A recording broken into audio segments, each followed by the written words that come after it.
우리는 성경을 대할 때마다 어떠한 마음의 자세가 필요하냐. 우리가 신약과 구약은 동떨어진 말씀이 아니고 하나의 다 하나님의 나라를 계시하고 또 하나님의 나라를 주제로 해서 예수 그리스도를 계시하고 있는 말씀입니다. 그래서 우리가 이 하나님의 말씀을 대할 때마다 항상 어떤 마음을 가져야 되느냐, 예수 그리스도를 바라보는 자가 되죠. 그래서 히브리서 12장에 말씀하신 것처럼 믿음의 주요 또한 온전케 하시는 이 누구를 바라보자? 예수를 바라보자. 예수를 바라보자. 그래서 예수를 바라보는 그 삶이야말로 우리 하나님께서 우리에게 드러내시고자 하신 뜻을 우리에게 밝히 드러내시는 것입니다. 그러므로 우리는 하나님의 말씀을 대할 때마다 언제나 겸손해지죠. 그리고 하나님의 말씀을 대할 때마다 기쁘고 또 대할 때마다 감사가 있고 대할 때마다 찬송이 있어요.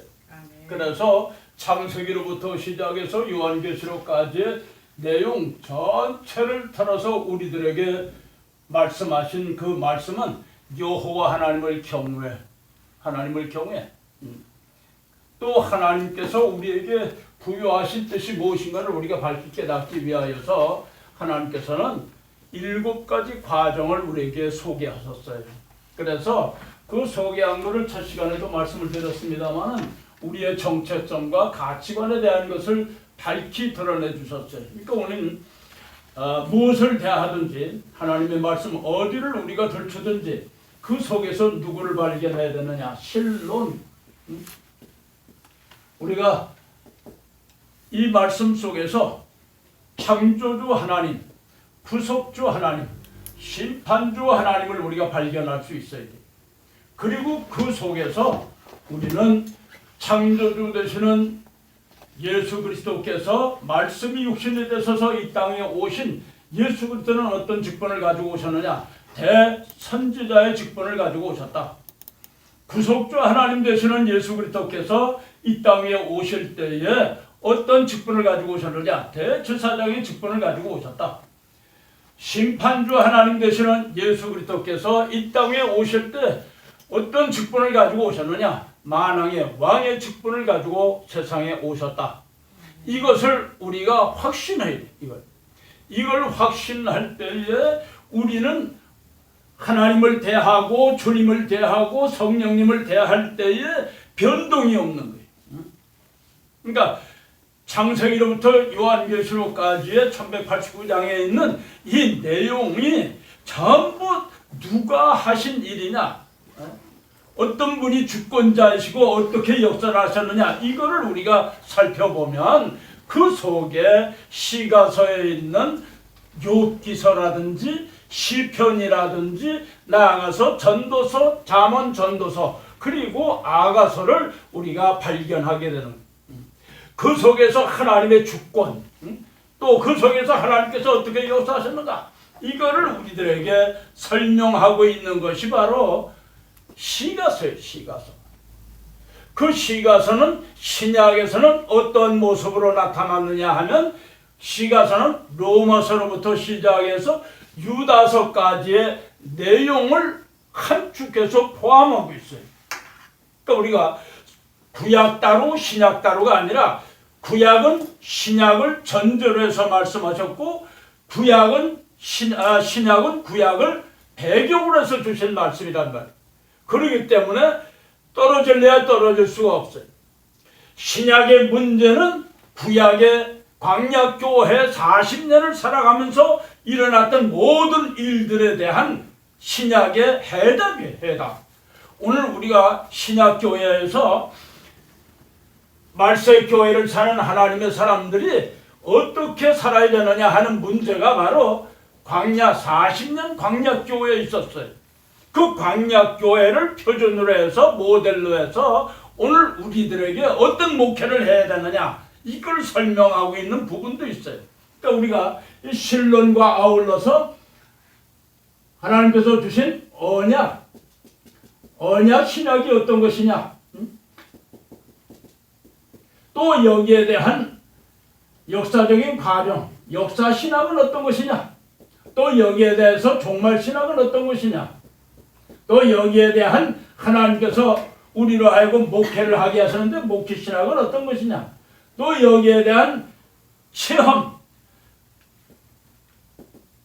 어떤 체험을 해야 되느냐, 또 우리가 어떤 교제를 나눠야 되느냐, 이걸 7가지를 설명하고 있는 것이 바로 신구약 성경이에요. 이걸 담고 있단 말이에요. 그러니까 이 담은 것을 우리가 바로 알아야 돼. 바로. 그럴 때 우리의 목회, 우리의 신학이 정립이 될 수 있어요. 온전하게 정립이 돼요. 여기에 하나라도 빠지면 우리의 신학이 정립이 안 돼. 반쪽밖에 안 된단 말이에요. 절름발이가 돼버리고 말아요.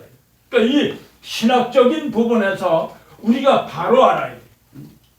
그리고 그것을 내 것으로, 이걸 내 것으로 삼고 내가 어떻게 목회를 해야 되느냐 하는 문제가 여기서 해답이 나와요.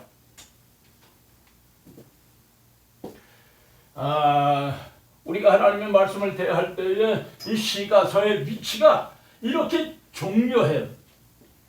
시가서는 여러분들이 잘 아시는 것처럼 욥기, 그러면 이 욥이라고 하는 인물, 욥이라고 하는 인물을 여러분들이 볼 때 이 어떻게 고난을 받아야 되느냐.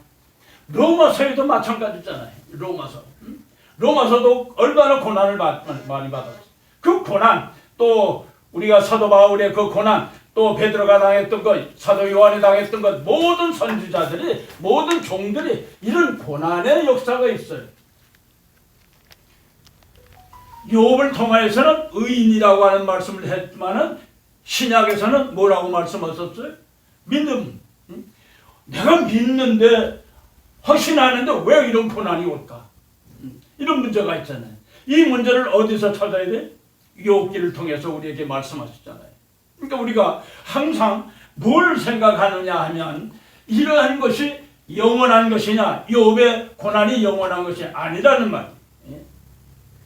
욥의 고난도 한순간 한 찰나에 불과한 것이, 그의 삶을 우리에게 소개하고 있는 이유가 어디 있느냐, 왜 욥을 통해서 우리에게 이렇게 고난에 대한 것을 말씀하시고 계시느냐, 이걸 우리가 살필 수 있어야 돼요.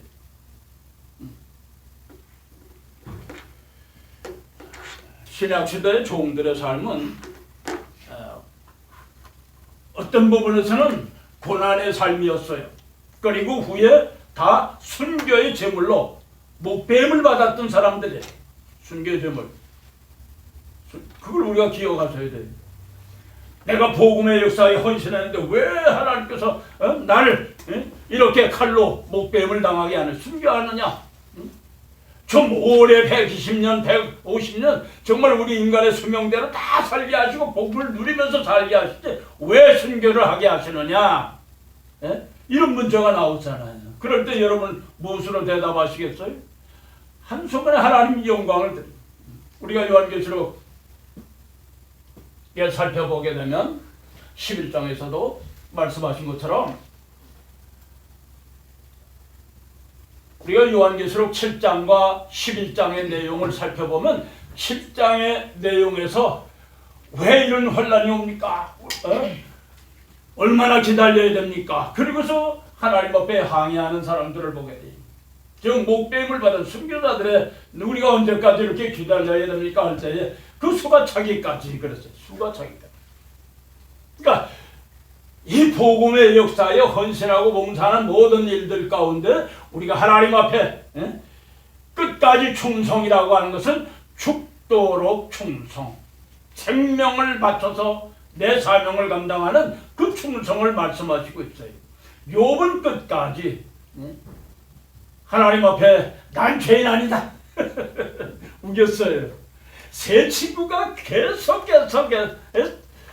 3번씩이나 가서 변론을 하고 3번씩 대답하고 뭐 난 죄 없어. 그때 당대 하나님께서 보실 때에 1장에서 뭐라고 말씀하셨어요? 그 시대에 가장 큰 자였고 가장 의로운 자라고 그랬어요. 가장 가장 의로운 자라고 했어요. 그걸 말씀하셨단 말이에요. 그걸 생각할 때 그러면 왜 이렇게 고난이 왔을까? 그랬을 때 사단에 가서 충동질을 했잖아요. 그러니까 오늘 우리가 이 땅에서 살아가는 동안 하나님의 사람들이 길을 걸어갈 때에 그 삶의 길을 걸어갈 때 언제나 사단은 찾아오고 있다. 항상 찾아와요. 그러니까 우리를 넘어뜨리려고 하는 존재들, 그런 존재들이 많단 말이에요. 그러니까 우리가 항상 대비해야 하는 것은 뭘 대비해야 되느냐. 지나간 시간에도 잠시 말씀을 드렸습니다만은 우리 속에 확신이 있어요. 이 확신은 뭡니까? 확신이 뭐예요? 믿음. 예? 믿음. 믿음의 확신. 이 믿음의 확신이 뭘 뒷받침해야 돼요? 이 믿음의 확신에는 말씀과 성령이 충만해야 돼요. 아멘. 말씀과 성령으로 충만해야 돼. 말씀과 성령으로 충만할 때에 믿음의 확신, 두려움이 없단 말이야. 너는 강하고 담대하라. 두려워하지 말라. 두려워하지 말라. 모두 몇 번 있어요? 성경에? 365번 있잖아요. 예? 너는 두려워하지 말라. 강하고 담대하라. 담대하라. 담대하라. 우리가 담대해야 돼. 담대. 뭐든지. 예? 하나님께서 우리에게 맡겨준 사명을 감당할 때에는 뒤돌아보면 안 돼. 아멘. 그리고 걸음을 찌란 말이에요. 걸음을 찌. 뭐든지. 주께서 말씀하실 때 아브라함과 같은 믿음을 가져야 돼요. 아브라함은 어땠어요? 이거 친척 떠나라 그러니까 어떻게 했어요? 아멘. 그리고 말씀을 쫓아갔단 말이에요. 말씀을 쫓아. 명령을 순종했단 말이에요. 그게 중요한. 그게 중요해. 응? 또 오늘 사명의 일꾼들이라고 하는 것은 하나님께서 부르시고 택하여 가라 그러면 아멘. 가는 거예요. 가는 거. 응? 뒤돌아보면 안 돼. 뒤돌아보면. 예. 거기에 토를 달아서도 안 되고. 예. 그 전에 제가 한번 말씀을 드렸어요. 우리 친구 가운데. 참 좋은 친구인데. 자, 서초동에 드림교회라고 있어요. 네, 있어요. 그 드림교회가 고신이거든. 거기에 담임 목사를 했어요. 근데 이 친구가 일본에서 자라서 자유분방해. 여러분 고신하게 되면 얼마나 엄격합니까? 예? 불이 타분하게 아주 엄격한 데가 고신 아니에요. 고신교단. 그런데 예배가 끝나면 반바지 입고 예배당을 돌아다니는 거예요.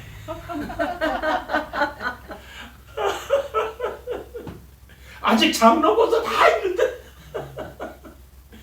그러니 그게 그냥 뭐 제대로 될 리가 있나. 예? 또 사모라고 하는 사람은 그 뭡니까 그 다단계 예? 뭐 물건 파는 거 있잖아요. 아이고. 그것도 하는 거야 그냥. 고신이라고 인정은 못하고. 아주 그냥 고루고루 다 하는 거야 그냥. 그러니 예? 성도들 이 장로 권사 집사들이 가만 놔두겠어요 그거? 응? 그러니까 나가시오 그래. 쫓겨나는 거예요. 어느 날 조 목사 쫓겨났어. 나 어디 갈 데 없어. 그래? 그러면 교회 한 군데 좀 소개해줘. 그래서 마침 제가 포항 위에 올라가게 되면 평리라고인가 거기가 하나 있는데 거기 집회가 있어가지고 거기 집회하는 기간 동안에 그 어느 집사님이 목사님 같으면 제가 이런 부탁을 하겠습니다. 그래. 무슨 부탁이요? 그랬더니 목사님 한 번 좀 보내주십시오. 그래요. 왜 그렇습니까? 그랬더니 제가 땅이 좀 있어가지고 거기다 교회를 하나 개척을 해놨습니다. 잘 지었습니다. 교회를 지었는데 마땅한 목회자를 내가 찾지를 못해서 수소문하는 가운데 있는데 마침 목사님이 오셨으니까 좀 추천해 주십시오. 목사님이 만약에 추천하시는 분 같으면 내가 100% 그냥 믿고 당회장으로 담임 목사님으로 세우겠습니다. 우와. 그래요. 알았습니다. 가보니까 잘 지었어요. 약 한 800평 되는데 와. 거기에 아담하게 한 30평짜리 1층으로 해서 잘 짓고 옆에 사택도 잘 지었어요. 아주 정원도 넓고 좋아요. 그래서 내가 그 친구한테 야, 그 울진 올라가다가 그 교회가 하나 잘 지어 있는데 거길 갔으면 좋겠다. 뭐 어쩌고 저쩌고 그래. 시골 동네냐고. 시골 동네지 뭐 거기가 뭐 도회진가? 아니다. 시골 동네다. 바닷가 옆이야. 그랬더니 우리 애들이 지금 뭐 문화생활도 못하고 가면 수영장도 못 다니고 뭣도 못하고 못 간다는 거야. 그래 알았다. 너는 이제 앞으로 내 앞에서 목회하겠다는 소리 하지 마라. 그래서 딱 거절해버렸어. 그런 사람 보냈다가 큰일 나. 아멘. 자식이 뭐 수영장을 못하고 문화생활 못해서 시골에 가면 안 된대. 에이. 그래 알았다. 뒤돌아보는 자. 목회에서는 뒤돌아보면 안 돼. 옆에 봐서도 안 돼. 자식이 어쩌고 저쩌고 냉철해야 돼. 누가 책임지세요? 하나님. 하나님 주님이 책임지신단 말이에요. 아멘. 그런 아이들은 주님께서 자녀들은 주님이 책임지시는 거예요. 아멘. 예? 내가 책임지려고 생각하지 마라. 낳기는 내가 나서도 책임은 그 다음에는 주님께서 지시는 거예요. 아멘. 그러니까 그걸 우리가 기억해야 돼요. 자식에게 매달리면 목회 못해요. 맞습니다. 못해요. 그러니까 그걸 초월해야 돼. 아브라함은 모든 걸 다 초월했죠. 아브라함은 아비까지도 초월했어요. 그 아버지까지. 부모까지도 초월했어요. 주님께서 말씀하시니까 아멘! 말씀을 쫓아가. 순종하는. 그러니까 아브라함이 복을 받았잖아요. 그 자식이 얼마나 많은 축복을 받았어요. 또 오늘 우리가 이와 같은 것을 말씀과 성령 이런 확신을 가지고 살아요. 확신. 바로 이 시가서에서는 욥을 통하여서 이걸 우리에게 말씀하시고 있는 거예요. 고난은 언제나 있어요. 그게 365일 뭐 며칠 지난다 할지라도 잠시 뿐이에요. 고난. 여러분 어떻습니까? 고난이 참 오래 긴 것 같아요. 오늘 아침에 정미여 전도사님이 전화를 하셨어요. 그래서 어떠냐 그랬더니 그냥 뭐 많이 불편해가지고 그동안 그러냐 이제 뭐 좀 또 검사받을 게 있어서 이번 학기에는 휴학을 하셨다고 그러대. 그래서 자 한 학기만 쉬겠다고. 검사 받는 게 여러 가지 있다고요. 기도해 주세요. 그래서 전화를 끊었는데 잠시 우리는 굉장히 긴 것 같아요. 아픈 사람은 굉장히 고난을 통과할 때는 굉장히 긴 것 같아. 근데 지나고 보면 불과 뭐 며칠 안 되는 건데. 그러니까 여러분들도 마찬가지예요. 욥의 고난 사실은 긴 것 같지만은 한순간이잖아요. 지나는 거예요. 이걸 하나의 연단, 하나님의 사람들에 대한 연단. 우리가 광야 40년 생활에서 이 해답을 얻을 수가 있잖아요. 광야 40년 생활은 이스라엘 백성들이 하나님께서 자녀로 품어주실 뿐만 아니라 가나안 땅을 영원한 기업으로 주시기 위한 백성이. 그래서 그 백성을 이끌어서 내 백성이다. 내 자녀라고 그랬어요. 내 자녀라. 그런 백성에게 주시고자 하시는 것은 광야 40년이 아니잖아요. 광야 그것을 기업으로 주기 위한 것이 아니라 가나안을 주시기 위한 것이지. 그러니까 그걸 우리가 기억하셔야 돼요. 잠시 지나가는 거예요. 잠시 지나가는 거예요. 욥의 생활을 통하여서 이런 고난, 왜 이런 고난이 왔나? 우리는 이걸 통해 가지고 목회하는 하나님의 사람들에게는 봐라. 욥의 고난을 생각해 봐라. 하나의 지나가는 연단이다. 연단. 모든 것은 하나님의 주권석에 있는 것이다. 이걸 말씀하시고 있잖아요. 아멘. 이걸 우리가 기억하셔야 돼요. 그건 하나님의 주권이에요. 주권 행사란 말이에요. 마귀라는 놈이 하고자 하는 것은 하나님께서 허락하실 때에 역사하신 거였다. 그걸 우리가 기억하셔야 돼. 그러니까 그것은 하나 연단하기 위한 것이에요. 이스라엘 백성들이 그 연단의 과정, 창세기 15장에서 7가지 과정을 말씀하셨어요. 그 7가지 과정이라고 하는 것은 무엇인가? 이스라엘 백성들로 하여금 가나안에 들어가기 위한 하나의 과정이다. 과정. 그런 과정을 거칠 때에 비로소 가나안에 들어갈 수 있다. 그걸 말씀하셨죠. 그러니까 오늘 우리가 신앙생활에도 마찬가지입니다. 성도들의 신앙생활을 우리가 바라보면서 뭘 얘기해야 되느냐? 이런 것을 욥의 역사의 그 과정을 바로 우리가 알고 바로 가르쳐줘야 돼. 그럴 때 우리는 별로 이렇게 세우는 그런 목회자가 돼. 이렇게 세우는 과정.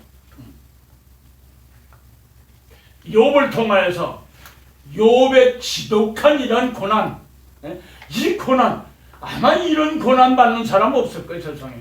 이것보다도 더 큰 고난이 어디 있겠어요? 하루아침에 그 많은 재산, 또 그 많은 자녀, 또 자기 몸에 관한 거 하다못해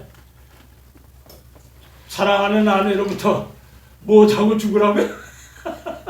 하나님 저저 이런 그렇잖아요. 그 이상의 뭘 더 고난이 어디 있어요?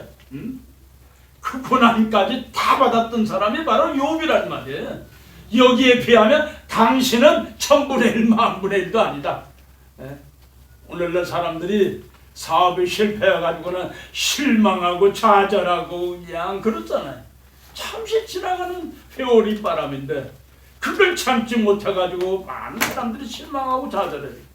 그리고 믿음을 떠나는 사람이 많이 있어요. 왜 하나님 나에게는 내가 주님 뜻대로 살려고 몸부림쳤는데 왜 그렇습니까? 그랬을 때 그래 너 얼마만큼 몸부림쳤냐? 욥만큼 몸부림쳤냐? 물어봐요. 그러면 나가자. 그 욥을 통하여서 그 고난을 당하는 사람들을 이렇게 세워주잖아요. 이렇게 세워주잖아요. 불로 이렇게 세워주는 거예요. 세워서 다시 앞으로 나아갈 수 있다. 우리는 머무는 사람이 돼서는 안 돼. 항상 일어나 가라. 일어나서 가자. 아가서에 말씀하신 것처럼 일어나 함께 가자. 사랑하는 자 함께 가자. 함께 가자. 이 아가서의 주제가 뭡니까? 사랑이잖아요. 사랑하는 사람아 우리가 손잡고 가자. 함께 가자. 얼마나 멋있죠. 교회와 주님과 우리 하나님과의 관계를 말씀하셨고 오늘 교회와 뿐만 아니라 주님과 우리와의 관계를 말씀하시고 있잖아요. 주님은 항상 임마누엘 같이 가자 그러는데도 불구하고 우리는 뒤떨어져서 가려고 그러고 딴청 부리고 그러잖아요. 그러니까 이걸 통해서 우리들에게 말씀하시는 것은 함께 가자. 함께 가자. 함께 가자. 얼마나 좋아요. 그러니까 우리가 아가서를 보면 많은 사람들이 그 연애 편지 쓰기 딱 좋은 거네. 그러죠. 그 연애 편지죠. 얼마나 멋있어요. 여러분 자녀들이 옛날에 이 아가서를 읽을 때 아니 이런 말씀도 있네 그랬어요. 처음에 젊었을 때 이런 뭐 아가서가 별일 다 있네.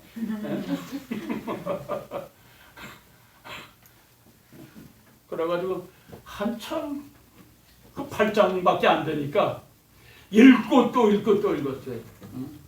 그리고 연애 편지 쓸 때 그걸 한 구절 인용해가지고 써보냈더니 그만 기절초풍.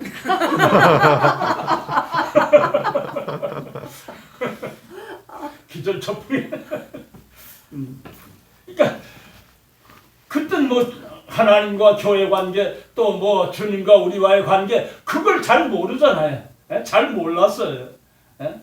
그러니까 그런 걸 생각하니까 아이고 이게 뭔 연애 편지 구절 몇 장만 인용해 갖다 붙였으니까 나가 자빠지잖아요.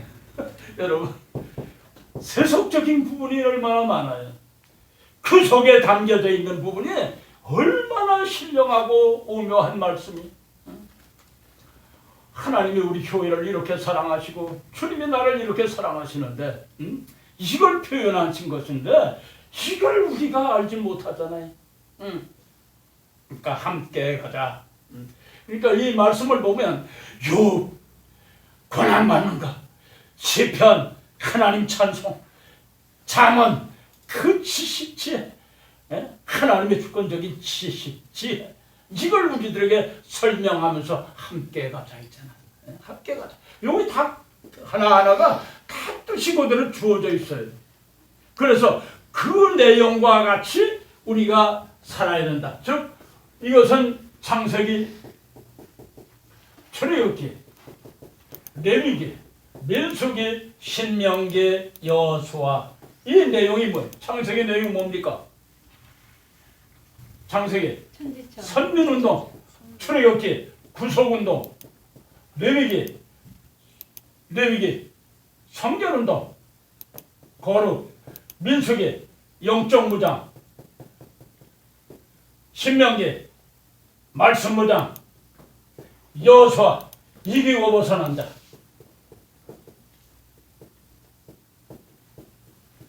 이 내용을 담고 있어요. 이게.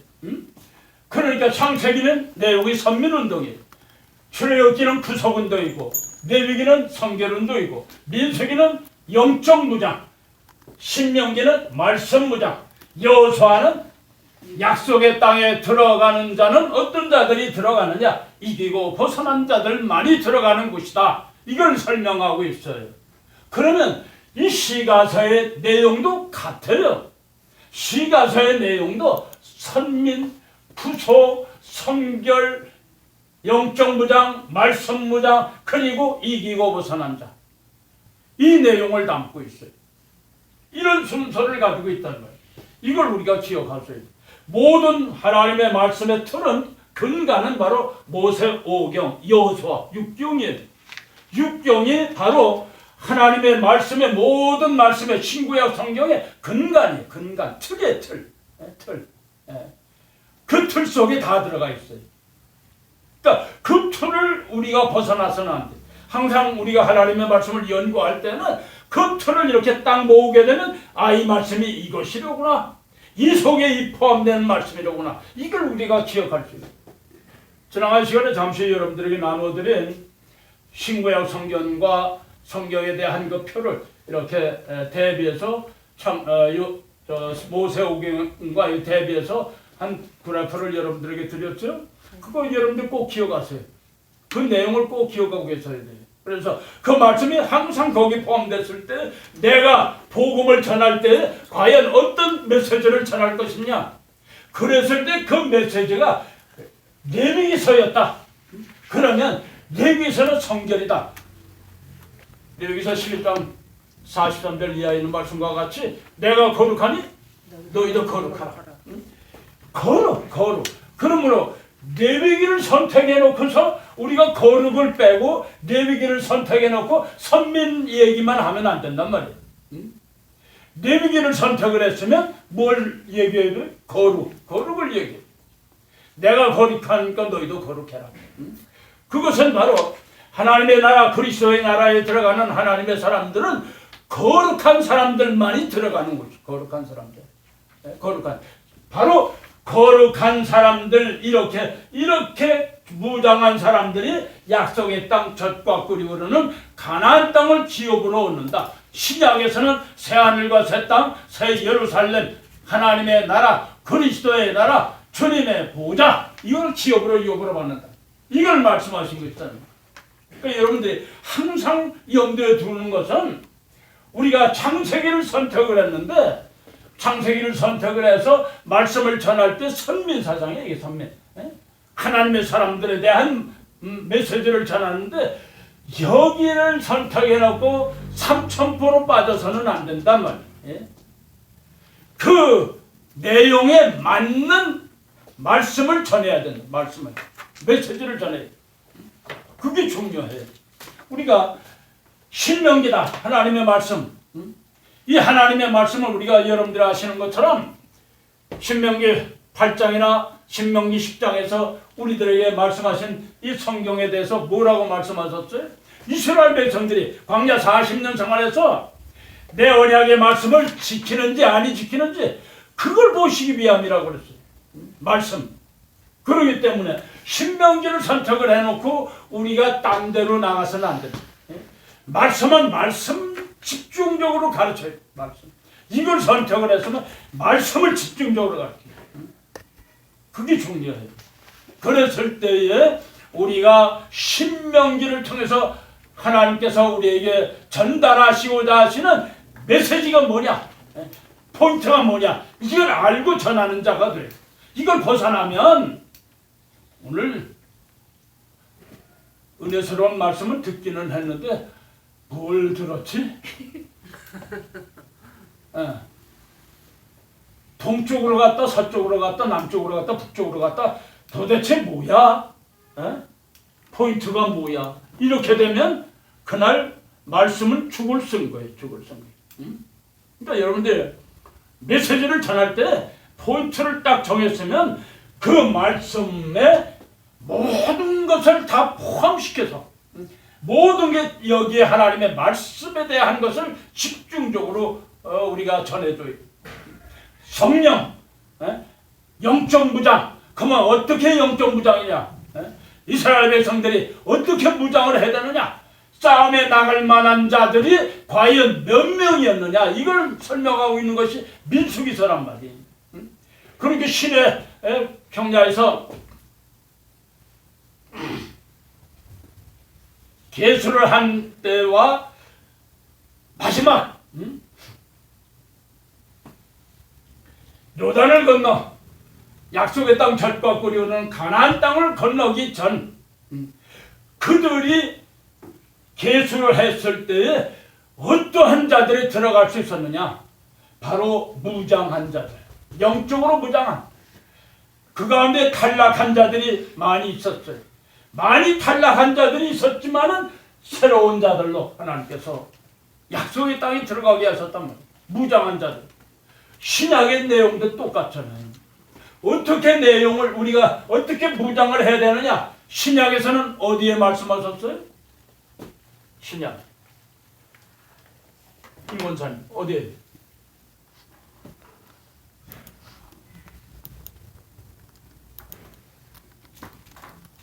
최전도사님 어디?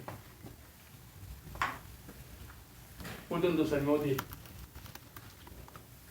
장전도사님 어디? 선전도사님 어디? 이전도사님 어디? 에베소서 6장의 전신갑주를 입어라. 에베소서 6장 10절로 15절의 내용 말씀과 같이 하나님의 전신갑주로 무장해라.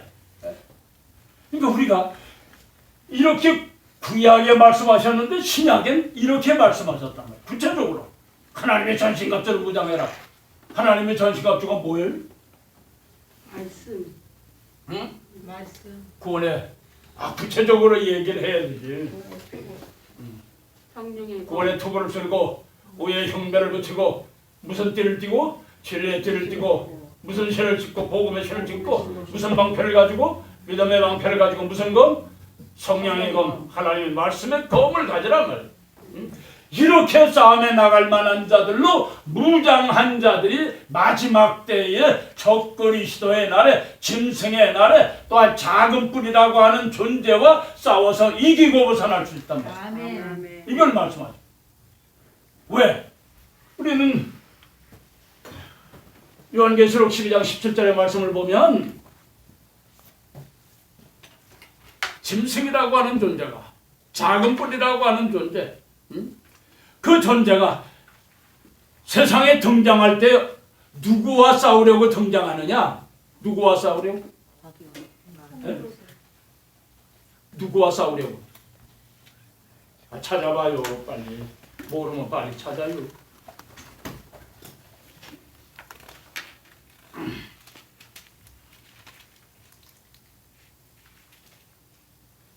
(12장 17절) 빨리 찾아봐요.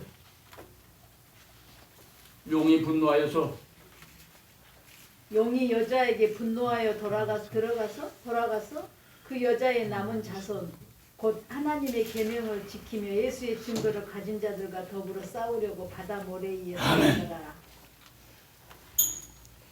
누구의 자손? 여자의 자손. 예수 그리스도 이 땅 위에 오실 때에 여자의 몸을 입고 세상에 찾아오셨잖아요. 이 말씀은 우리가 창세기 3장 15절에서 주님께서 우리 하나님께서 말씀하실 때에 여자의 후손을 세상에 보내시겠다. 그러 더불어 너는 끝까지 싸우겠노라 말씀하셨잖아요. 여자의 후손, 그 여자의 후손이 어떻게 무장을 했어요? 보세요. 하나님의 계명을 지키며 예수의 증거, 하나님의 계명, 예수의 증거. 마지막 때 우리가 하나님의 사람들을 양육할 때 어떻게 양육을 해야 되느냐? 어떻게 양육? 하나님의 말씀, 계명, 하나님의 말씀으로 우리가 양육해야 돼. 말씀으로 무장시켜야 된단 말이에요. 말씀 충만. 그 다음 무엇으로? 예수 그리스도의 증거, 보혈의 증거가 있어야 된단 말이에요. 우리 심령 속에 예수 그리스도의 보혈의 증거가 있어야 돼. 왜? 마지막 때에 마지막 여호와의 유월절에 한 번 더 있다고 그랬죠. 마지막 여호와의 유월절, 첫 번째 유월절에는 무슨 피가 있는 것을 보고 문설주에 어린 양의 피를 잡아서 문설주에 발라라. 그리고 그것을 먹어라. 말씀하셨잖아요. 마지막 때에는 마지막 여호와의 유월절에는 세상 집의 문설주에다가 우리가 피를 바르는 게 아니고 우리 심령 속에 하나님의 사람 심령 속에 예수 그리스도의 보혈의 증거가 있어야 된다는 말이에요. 보혈의 증거. 그 증거가 있을 때에 주께서 너는 내 것이다 일컬음을 받게 되는 거예요. 그 표를 가지고 있는 자와 더불어 용이라고 하는 자, 짐승이라고 하는 자, 다니엘서에는 작은 뿔이라고 하는 자, 마지막 8번째 왕, 세상에 등장하여서 싸움의 대상을 찾는다면 그 싸움의 대상이 바로 누구예요? 바로 여러분들이. 여러분들이 양육하는 사랑하는 성도들이 된단 말이에요. 그걸 여러분이 명심하셔야 돼요. 그러니까 우리가 항상 하나님의 말씀 속에서 구약은 신약을 전제로해서 신약은 구약을 배경으로 해서 주셨어요.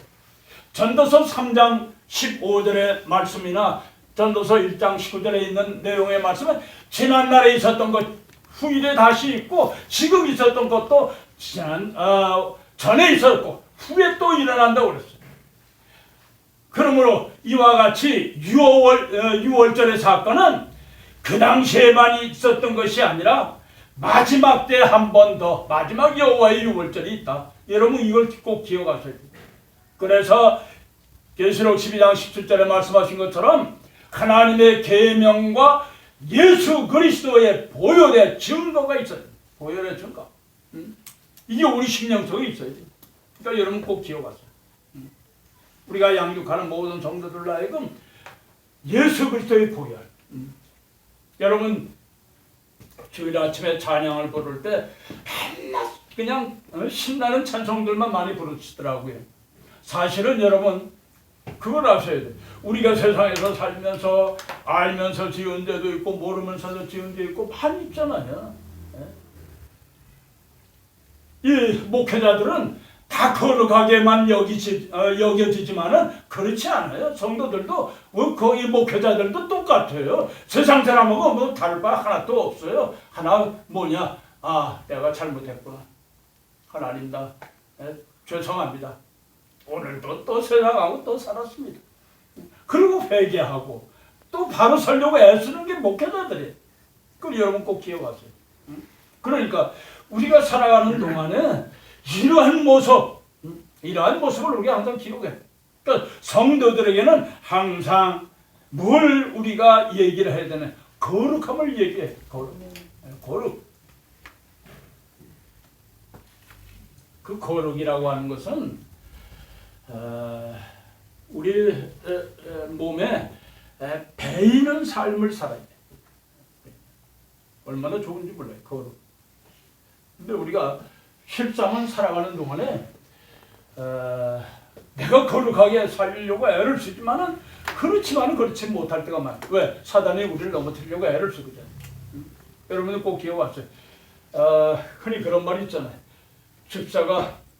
집사를 잡으려고 막이라는 놈이 한 놈이 달려들면 권사는 몇 놈이 달려들어요? 권사는 세 놈을 채려고 세 놈이 달려든대.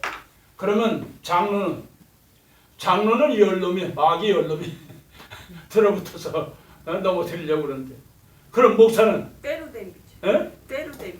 때를 다 왜? 목사 하나 자빠지면 어떻게 돼요? 다 넘어지는. 그 밑에 1000명, 10,000명이 한꺼번에 무너진단 말이에요. 그러니까 수단 방법을 가르지 않고 넘어뜨리려고 하는 거예요. 그래 우리가 조심해야 되는 거예요. 항상 조심해야 돼요. 그러니까 우리가 이와 같이 하나님의 전신갑주로 무장해라. 전신갑주로. 왜? 마지막 날에 싸움이, 큰 싸움이 있잖아요. 막이라는 놈이, 용이라는 놈이 우리를 넘어뜨리려고 이와 같이 대적하는 날이 있다는 말이, 그걸 우리가 기억하셔야 돼. 그 날에 가서 이기고 벗어난 자가 무엇을 기업으로 얻어요? 최종적으로. 성경 어디 있어요? 성경.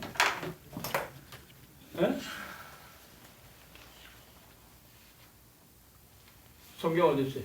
최전도사님 어디? 난 성경만 빨리 물을 거야. 요한계시록 3장 21절에 있잖아요. 우리의 최고의 목표야. 우리 목회의 최고의 목표가 뭐냐? 요한계시록 3장 21절이래요. 크게 한번 읽어보세요. 이기는 그에게는 내가 내 보좌에 함께 주기를, 내가 이기고 아버지 보좌에 함께 앉은 것과 같이 하리라. 아멘. 뭐예요? 보좌. 주님의 보좌잖아요. 주님의 보좌. 그 이상 더 어디 있어요?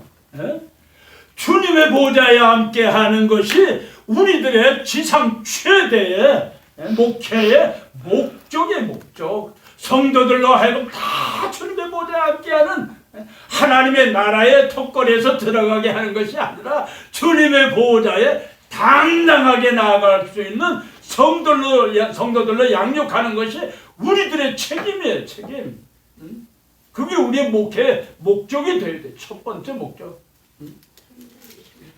그래 이기고 거기에 나가려고 하면 이기고 벗어난 자들이 나가잖아요. 세상을 이기고 나를 이기고 사단의 역사를 이기고 벗어난 자들이 그 앞에 나가는 거예요. 그러기 위해서는 그냥 공짜로 나가는 거 아니잖아요. 싸움이잖아요. 싸움에서 이기는 자만이 들어갈 수 있는 곳이잖아요. 그러니까 그걸 우리가 기억하셔야 돼요. 이걸 기억할 때에 하나님의 사람들이 바로 성도들을 양육하게 되는 거예요.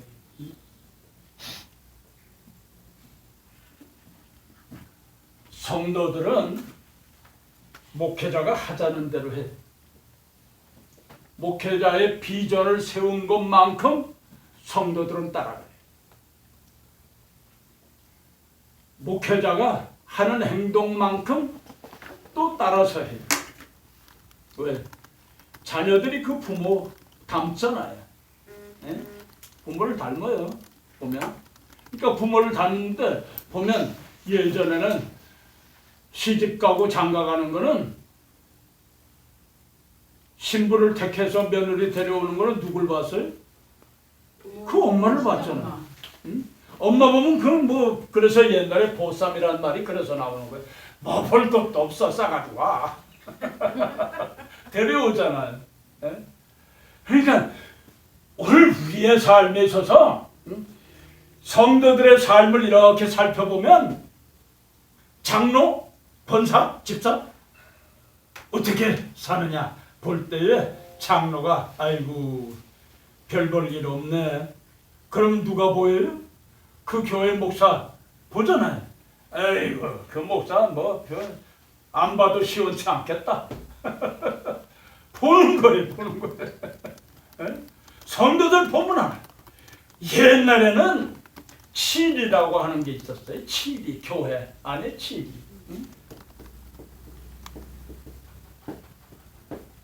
이 칠이가 한국 교회에서 사라졌어요. 이제는 칠이가 없어졌어. 만약에 잘못한 거 있으면 어떻게 했어요? 아무개 장로님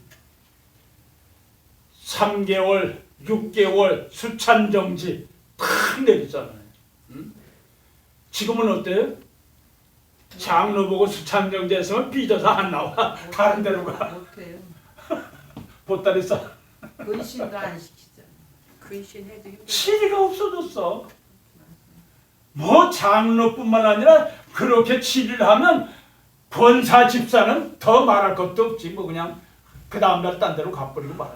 왜? 유기만 있는 게 아니잖아. 졸졸이 교회가 얼마든지 있잖아.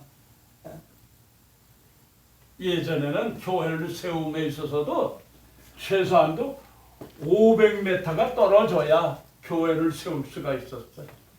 500m 이상 떨어져야. 근데 지금은 어때? 옆에 있어도 또 거기다 또 하잖아요. 아래층, 위층, 3층 무슨 쇼핑센터와 같이 교회 쇼핑센터가 됐어. 복음의 쇼핑센터. 일상 가니까 그렇더라고. 그런 모습. 이게 참 안타까운 거예요. 그러니까 우리가 목회자의 윤리관계에 있어서도 지금 없어요. 이제 다 없어졌어. 그걸 우리가 생각해야 돼. 그러니까 이러한 때 우리가 바로 가르쳐줘야 된다. 여러분 이 다음에 목회하실 때 칠이라고 하는 것을 말씀을 하세요. 당신네들이 잘못한 일이 생기면 내 귀에 들리든지 보여지면 내가 당신들을 치리합니다. 단단히 각오하십시오. 그렇다고 치리한다고 해서 삐져서 다른 교회 가면 그때는 내가 당신들을 어떻게 해?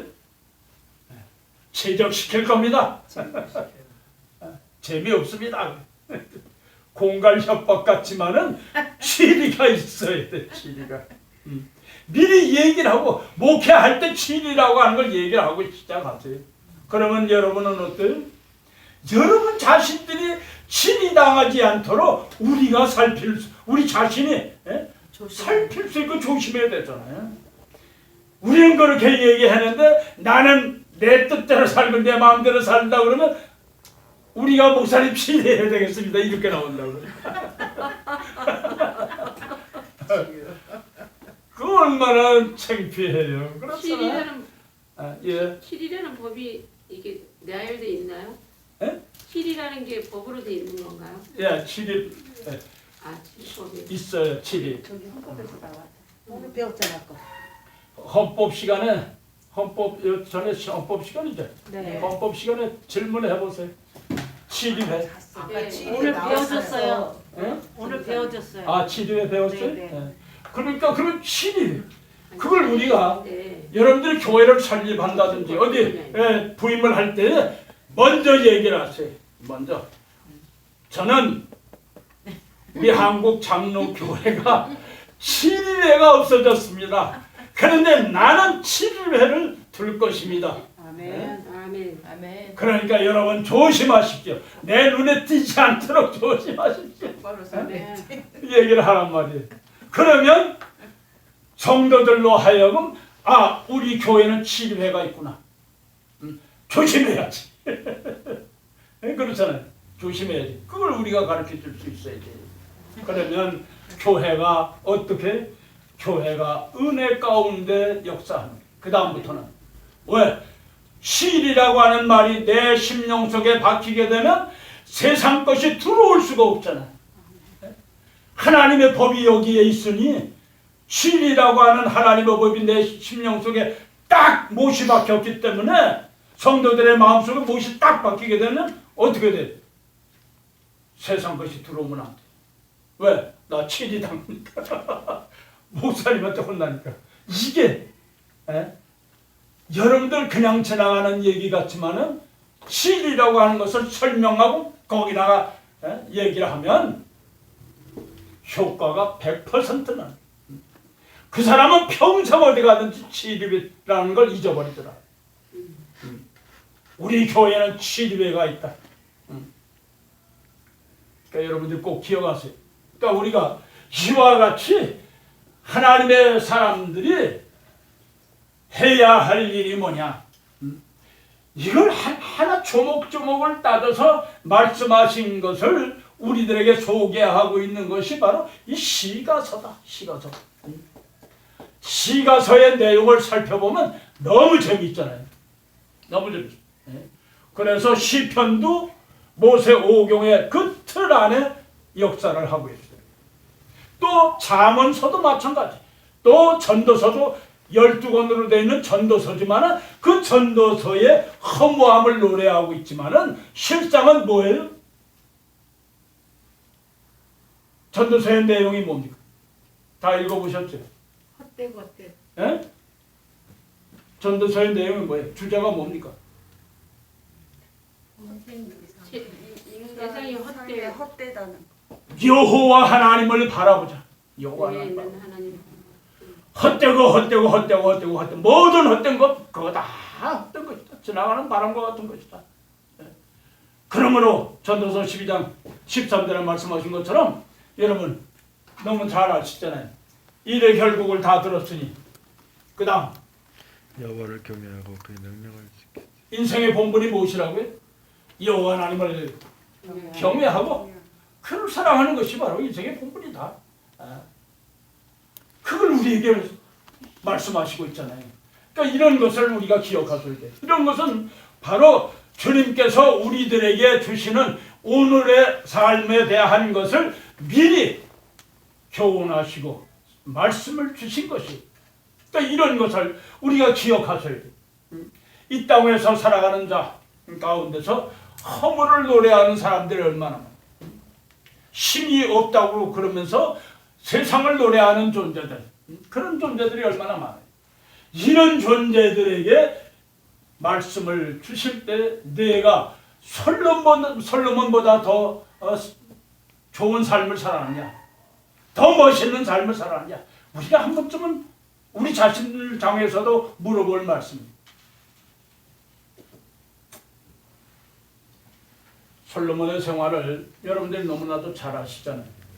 다윗도 마찬가지고. 이 다윗과 솔로몬의 잠언, 솔로몬의 그 잠언과 아울러서 다윗의 시, 이걸 우리가 비교를 이렇게 해보면 이야, 참 대단한 분들이었다. 저는 그래서 이 다윗을 이 시편과 아울러서 열왕기하에 있는 모든 이제 다윗의 사적을 이렇게 보면서 이야, 다윗처럼 살아야 되는데 참 멋있게 살았구나. 멋지구나. 야, 멋있다. 이 말씀을 읽을 때마다 그 속에서 무슨 향기가 드러나요? 다윗의 향기, 솔로몬의 향기가 이렇게 드러나면서 거기에서 찬양하는 여호와를 찬양하는 모습, 주님을 찬양하는 모습, 그걸 발견하게 됐잖아요. 네? 거기서 진가가 나오잖아요. 진가. 이걸 우리가 발견해야 돼. 네? 그걸 발견하지 못하면 시편을 헛읽은 거예요. 그러니까 시편을 읽을 때 그 모습을 우리가 살펴볼 수 있어요. 시편은 1000년에 걸쳐서 기록한 말씀이라고 그러잖아요. 그걸 편집한 말씀이라고 그러잖아요. 얼마나 방대한 내용이에요. 그 방대한 내용을 정말 창세기로부터 여호수아까지 이 내용을 함축해가지고 이 모세가 노래하고 솔로몬이 노래하고 찬양하고 이걸 기록했다고 하는 것을 우리가 살펴보면 하나님밖에 없어요.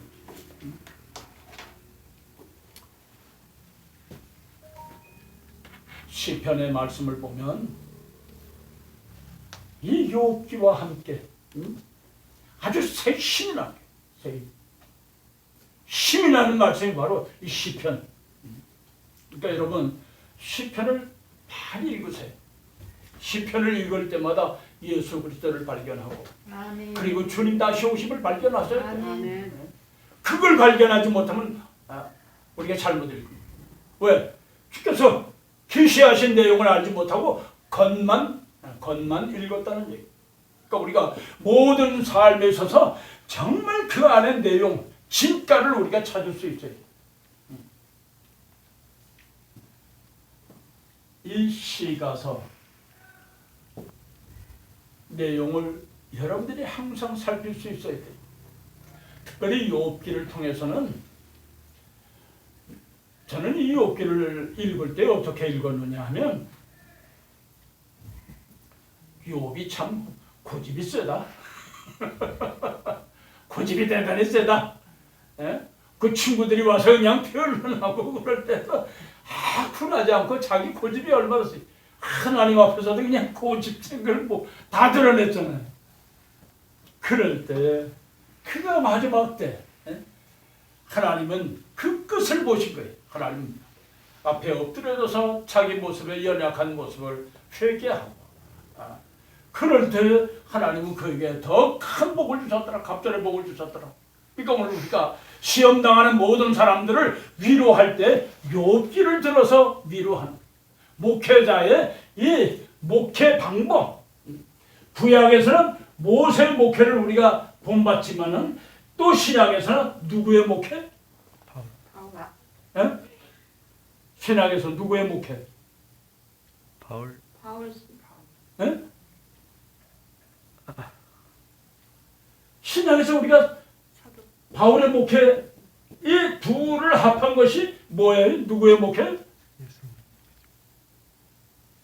누구의 목회? 바로 예수님의 목회예요. 예수님 이 땅에 오셔서 하신 목회란 말이에요. 이게. 예?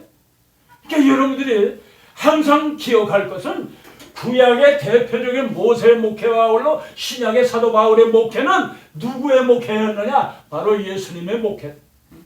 예수님의 목회는 모세와 사도 바울의 목회를 합한 그 모든 목회를 합한 것이 바로 주님께서 이 땅에서 짧은 그 생애 속에 목회를 하셨다는 말. 그걸 우리가 본받아요. 예수님의 목회. 그러니까 예수님의 목회를 아주 적나라하게 잘 말씀하신 것이 사복음서에 말씀하신. 복음서, 마태마가, 누가, 그리고 요한. 이 복음서에 우리 주님께서 어떻게 목회를 하셨느냐 하는 것을 기록하고 있어요. 요한복음을 일컬어서 예수님께서 어떤 분이셨느냐 하는 것을 드러내셨다고 하면 마태, 마가, 누가복음은 바로 예수님의 목회는 어떤 목회였다, 이러한 목회였다 하는 것을 드러낸 것이에요. 그걸 여러분들 기억하셔야 돼요. 그러니까 이 예수께서 하신 행하신 모든 일들을 우리가 본받아서 우리도 그런 목회를 해요. 우리도 주님의 목회, 그 속에는 모세, 사도 바울의 목회, 이걸 우리가 종합해서 목회를 해. 이런 목회를 해요. 그럴 때에 우리 하나님께서 기뻐하시는 사랑하는 모세와 사도라는 바울의 목회가 된다는 말. 그것이 바로 나의 목회가 돼. 내 목회가 돼. 나의 목회.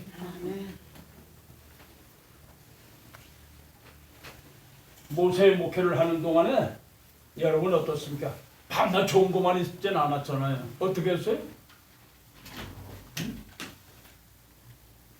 모세가 밤낮 하나님 앞에 감사했어요? 아니잖아요. 고라자선 못된 놈들이 그냥 하니까 하나님 내가 저놈들 다 낳았으니까 왜 내 고생 이렇게 시킵니까? 차라리 하나님 그 생명에서 지워버리십시오. 아주 그냥 단판 있잖아요. 여러분이 목회를 할 때도 때로는 그런 것이 필요해요. 하나님 앞에. 하나님 내가 이 백성 다 낳았으니까 왜 나 이렇게 밤낮 어렵게 만듭니까? 응? 하나님 이거 해결해 주셔야 됩니다. 그럴 때 주님께서 안 들으시겠어요? 그렇잖아요. 들으신다는 걸 들으셔. 응? 모세의 목회처럼 단판을 지어요. 단판 지을 때는 지어요. 우리 주님하고 단판 지을 때는 지란 말이에요. 그랬을 때에 차라리 내 생명 데려가십시오. 내 이런 목회를 시키려면 차라리 데려가십시오. 그런 목회 한번 해봐요. 얼마나 멋있어요. 담대하고 주님하고 그냥 단판을 짓는 목회. 이런 목회도 있단 말이에요. 그게 바로 누구예요? 모세 목회였잖아요. 모세 목회. 이런 목회를 통해 가지고 말씀하시고 있는 것이 바로 어디냐? 욥기라는 말이에요. 욥기 시편, 전도서, 잠언, 전도서, 아가서를 우리에게 소개하고 있는 거예요. 그걸 우리에게 말씀하신단 말이에요. 그걸 우리가 발견하지 못하고 딴 것 이것만 발견하게 되면 안 돼. 하나님의 말씀을 우리가 대할 때 이 속에서 이런 것이 있었구나. 하나님께서 이 말씀을 통해서 이렇게 역사하시는구나. 이걸 우리에게 소개하고 있는 거예요. 그러니까 모세오경에만 있는 것이 아니고 거듭해서 또 거듭해서 또 거듭해서 계속해서 우리에게 소개하고 있는 거예요. 신약에서도 동일하게 우리에게 또 말씀하시잖아요. 왜? 우리는 자주 잊어버려요. 자주 잊어버려요. 은사인가 봐. 잊어버리는 것도 은사예요.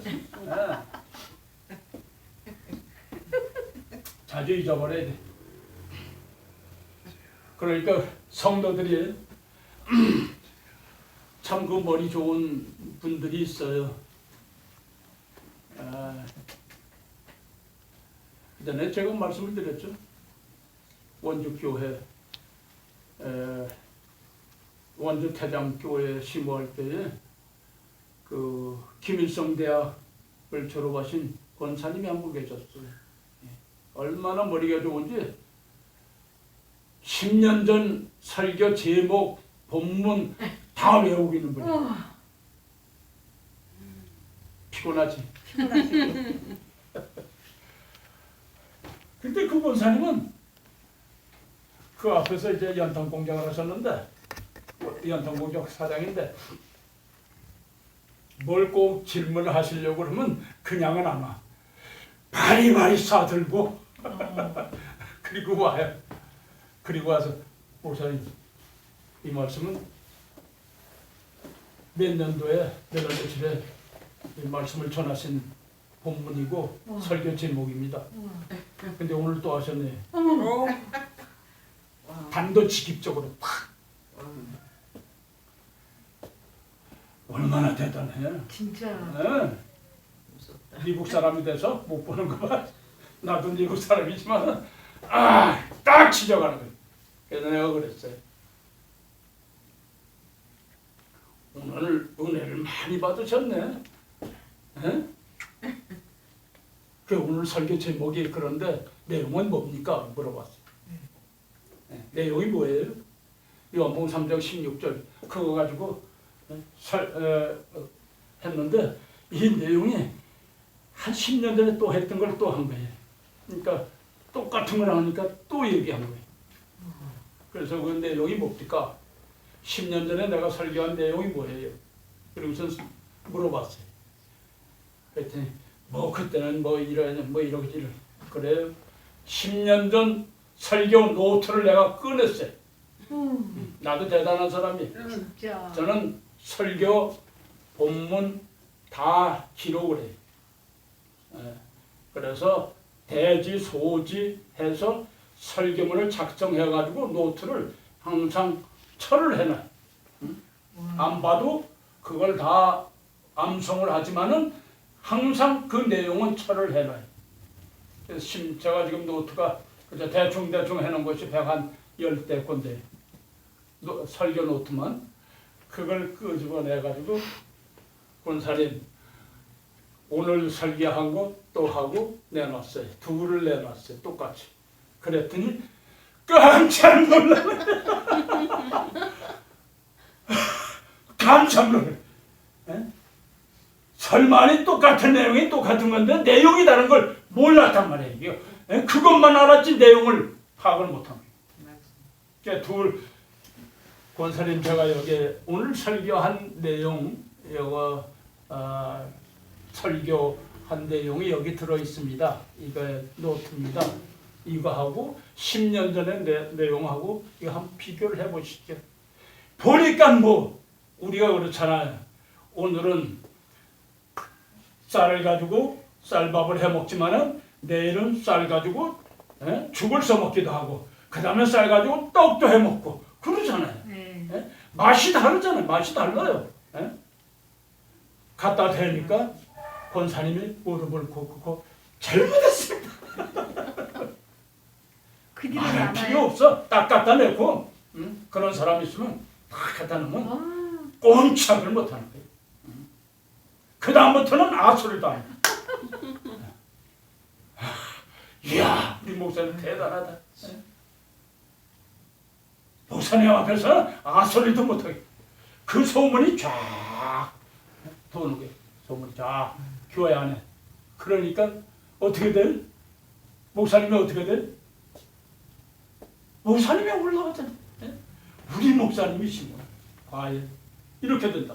그러니까 여러분들도 이 다음에 목회를 하실 때 지금 목회를 하시기 전이니까 한 주간에 내가 목회를 한다고 생각을 하고 설교문을 꼭 작성을 하세요.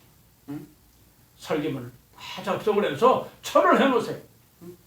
주일 설교, 저녁 설교, 또 수요일 설교, 새벽 설교 다 정리를 해서 설교문을 만들어가지고 철을 해놓으세요.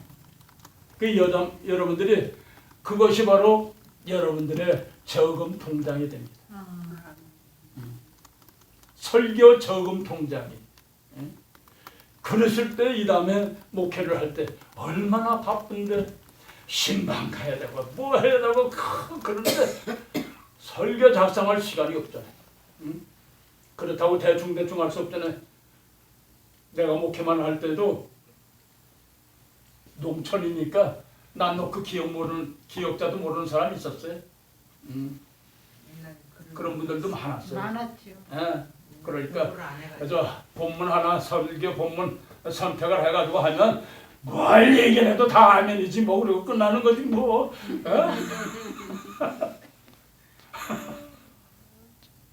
그런데 오늘날 어때? 지적인 수순이 맞아요. 공부도 귀가 당나귀 귀처럼 매스컴을 통해서 뭐 누굴 통해서 얼마나 귀가 커졌어. 귀가 그냥 당나귀 귀처럼 커져가지고 여러분 설교 들으면 그 어느 목사님이 옛날에 어떻게 뭐 이게 이렇게다 이렇게 비평을 한다. 여러분이 만든 설교가 음식이 돼. 처음부터 뭐 우리가 그렇게 다 할 수는 없지만 처음엔 여러분들이 정말 유명한 지난날에 저도 많은 것을 베꼈어요. 처음엔 설교를 하려고 하니까 참 힘들더라고요. 잘 모르겠어요. 그래가지고 아버님 하시던 설교, 또 한경주 목사님 설교, 또 유명한 선배 목사님들 우리 한국의 기라성 같은 그런 목사님들의 설교를 다 찾아보고 그리고 그걸 내 것으로 삼아가지고 그리고 설교도 해보고 그랬어요. 자꾸 배워야 돼. 배워야 돼. 왜 하나님의 말씀은 성경 66권이 다 똑같잖아요. 그거 가지고 뭐 어떻게 뭐 딴 걸 만들 수가 없잖아요. 다 선배들이 하나님의 말씀을 가지고 잘 음식을 만들어 놓은 것들이기 때문에 우리가 참고를 삼아야 돼. 내 것으로 삼아야 돼. 그리고 전해줄 수 있어야 돼. 그러니까 그게 중요해. 그래서 여러분들이 만약에 하나님의 말씀을 우리가 살필 때에 이런 모습으로 이런 틀 속에 있는 내용 속에서 이거를 선택했다 그러면 이것에 대한 것을 집중적으로 우리가 말씀을 전해요. 그 성에서 이스라엘 백성들아 광야 40년 생활하면서 너희들이 하나님의 말씀 언약의 말씀대로 순종하는지 아니하는지 그걸 보기 위함이다. 그걸 전해준다고 하면 우리가 하나님의 말씀을 받았는데 그 말씀대로 살아야 되겠구나. 그리고 다시 새로워지는 거잖아요. 새로운 각오를 가지고 결심하고. 그러니까 하나님의 성전에 나올 때는 정말 두려운 마음으로 나와가지고는 돌아갈 때는 어떤 마음을 가지고 돌아가야 되느냐? 결단하는 마음을 가지고 돌아가요. 결단. 내가 주님 뜻대로 살겠습니다. 말씀대로 살겠습니다. 하고 결단하고 나가야 됩니다. 그게 중요해요. 관광객처럼 예배 보러 가자 하는 사람은 관광객이 왜? 보러 왔기 때문에. 주님을 배우는 것이 아니고 보러 왔기 때문에 그 사람은 관광객들이에요. 우리가 언어를 조심해야 돼. 우리 하나님의 사람들이 언어를 조심해야 돼. 보면 목사님들도 때로는 예배 보러 가자. 뭐 이렇게 그냥 쉽게 얘기하는 사람이 많아요. 천만의 말씀. 난 그런 목회자가 있으면 사람이 이끌어오건 간에 내가 얘기를 해. 김 목사 예배 보러 간대. 관광객이야? 야단을 쳐요. 혼쭐을 내. 난 그런 거 보고 그냥 못 지나가니까. 혼쭐을 내. 여러분 조심해. 우리 성도들도 마찬가지. 성도들도 때로는 그러잖아요. 너 무슨 띠야? 옛날 그게 아직 있어가지고 너 무슨 띠야? 자축이며 12지간에 대한 토끼띠, 뭐 양띠, 뭐 소띠, 용띠, 말띠 뭐 이거 묻는 사람 있잖아요. 권사들도 이젠 연세들이 다 높아지는 우리 최전도사님 정도의 연세가 되면 지금도 아마 만나면 그렇게 무슨 띠야 그런 얘기 많이 들을 거예요. 그럼 야단쳐요. 하나님의 사람들이 왜 거기다가 띠에다가 왜 짐승이야? 조심해. 그리고 또 교회 안에서 목사들도 때로는 이민년 해가지고 무슨 년 해가지고 하더라고요. 그거 절대 조심해요. 목사님들 그런 얘기해서는 왜 하나님께서 독생자 예수 그리스도를 보내신 그 2022년이 주님이 이 땅에 오신 그 날을 놔두고 왜 세속적인 언어를 사용해? 복음신문이라고 있는 게 쉽잖아요. 금년엔 그걸 안 했더라고요. 그런데 저 용문산 그 나사영이가 이민년에 뭐 어쩌고 저쩌고 그냥 그 얘기를 하더라고요. 그래서 내가 당장 전화를 했어. 복음신문에다 전화를 했어. 야, 그저 나사영이한테 좀 얘기해라. 이민년이 뭐냐 이런 것이. 그래도 한국의 대표자로서 제가 복음을 전하는 대표자로서 이어받은 사람인데 나 목사님 이어서 하는 사람인데 그게 이민년이 뭐냐? 그리고는 야단을 쳤어요. 고치지 않으면 내년에 또 그런 언어가 나오면 그것이 복음신문에 실리면 그때는 내가 너희들 가서 야단 칠 거다. 오늘 우리가 이런 것이 아직도 묻어들어 있잖아요. 또 성도들에게 이걸 좀 우리가 각성시켜야 돼. 고쳐줘야 돼. 목회자가 고쳐줘야 돼. 또 우리 입속에서 그런 것이 세속적인 것이 달려있지 않도록 우리가 조심해야 돼. 이런 것을 우리가 생각할 때에 신명기서를 통해서는 이거 말씀을 세상과 버리고 하나님의 뜻대로 사느냐 말씀과 같이 사느냐를 보신 거죠. 이 말씀이 바로 지나쳐서 욥은 지나쳐서 자기를 주장하고 자기의 생각하고 자기 고집을 폈던 사람, 이것을 오늘 딱 말씀하신 것이 브레이크를 걸어서 말씀하신 것이 바로 우리 하나님이시잖아요. 너 이건 잘못됐구나. 하나님의 주권적인 일에 대해서 너 이렇게 잘못했다. 지적하잖아요. 좀 우리가 기억하세요. 이런 것을 우리에게 지적하실 때에 말씀을 통해서 지적할 때에 욥을 향하여서 지적한 것이 아니고 누구를 향하여서? 나를 향해서. 목회자의 고집이 얼마나 세요. 목회자 고집은 왕고집이야. 꺾으려고 생각을 안 해. 그래요 안 그래요? 맞아요. 자기가 무슨 절대 권력자처럼 자기가 자기 생각만 옳고 자기 계획만 옳은 거예요. 양보할 줄을 몰라. 양보할 줄을 몰라. 저는 욥과 같이 자기만이 의롭고 자기는 죄인이 아니라는 걸 이거를 말씀하고 있잖아요. 그러나 해 아래 모든 자들은 다 헛되고 헛된 죄인들이란 말이에요. 죄인들. 그러니까 주님께서 이 땅에 오신 목적이 어디 있어요? 마태복음 6장 21절. 그러면 자동적으로 나와야 될 거 아니에요.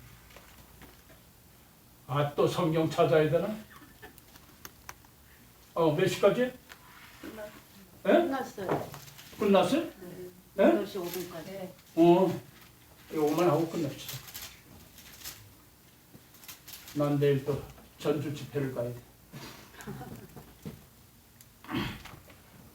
어디 한번 찾을게요. 얼른 아들을 말씀하세요. 낳으리니 이름을 예수라 하라. 이는 그가 자기 백성을 그들의 죄에서 구원할 자이심이라 하니라. 자기 백성을 저희 죄 가운데서 구원할 자. 구원하시기 위해서 오셨는데, 그렇다고 하면 욥이라고 하는 사람은 정말 죄 없다, 나는 의로운 자다, 밤낮 제사 제물 드려서 나는 항상 죄가 없는 사람이다. 하나님께서 의롭다고 하셨지만은 실상은 죄인이었다. 지적하고 있는 거예요. 그러니까 우리가 목회자는 보면 고집이 있어가지고 나는 죄인 아니다, 나는 거룩한 사람, 이렇게만 주장한다면 고집이 센 사람, 욥과 같은 고집이 있다면 왕고집. 그러니까 여러분 조심하셔야 돼요. 그러니까 우리를 지적할 수 있는 사람이 누구냐? 여러분들을 지적할 사람이 있는 사람이 누구냐?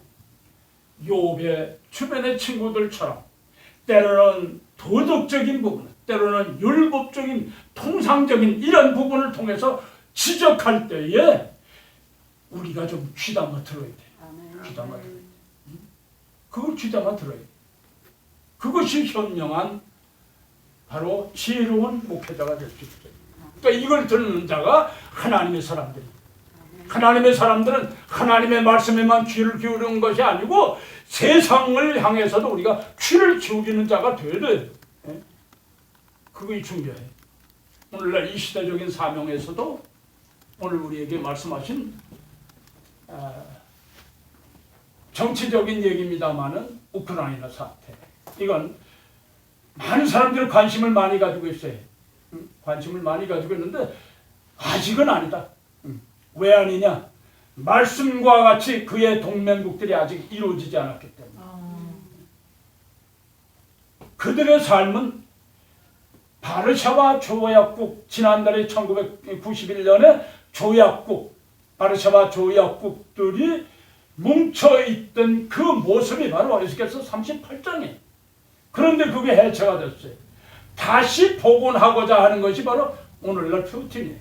그래서 하나하나 지금 복원하고 있어요.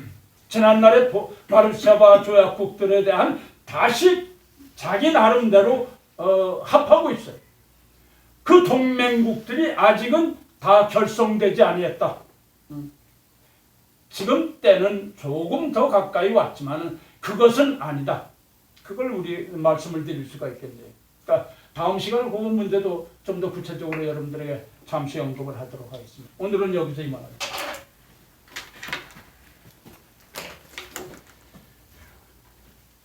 우리 이소영 전도사님 기도하시죠.